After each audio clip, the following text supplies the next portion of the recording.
Tomorrow is a pivotal day for the future of youth curfew zones in the district. The D.C. Council is set to vote on whether to allow the city to retain authority to enforce the zones. As News 4's Mark Segraves reports, the council is also expected to consider changes to the current curfew authority, and it's possible the existing rules could lapse over the summer. The issue is whether or not the D.C. police chief should have the authority to implement temporary youth curfew zones aimed at preventing scenes like these, where large groups of young people gather, oftentimes becoming violent. The gatherings are typically promoted on social media and result in hundreds of young people showing up. Last week, Mayor Bowser issued this emergency order extending the chief's authority after the D.C. Council delayed a vote to extend it. The current emergency authority expires May 1st. The D.C. Council is set to take 2 votes on the issue tomorrow. One vote would make the youth curfew zone authority permanent. I'm confident that the permanent version will have a majority vote and will be approved at first reading.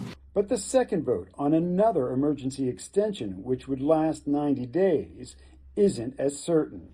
Council Chair Phil Mendelson told reporters today, while he's very confident there are 7 votes on the council to approve the permanent legislation, emergency legislation requires 9 votes. And he's not sure there are 9 votes. I think I would characterize it this way, that there's a minority of members, there are members, but it's a minority of the council, who are concerned that, and this may not be their phrasing, that we are criminalizing juveniles just being together and being outside. Because permanent legislation requires a second vote and congressional approval, it wouldn't take effect until sometime next fall, meaning that if the council doesn't approve the emergency legislation tomorrow, the youth curfew authority would once again expire, this time as we head towards summer. And there's another twist. Mendelson said he expects some council members to offer changes to the law. Councilmember Donnie Crawford is proposing an amendment that would require the mayor's office to provide what she calls positive youth programming during the curfew hours as a safe alternative for young people to gather.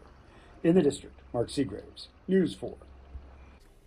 News 4 reached out to Mayor Bowser's office for comment ahead of tomorrow's vote. We have not yet heard back.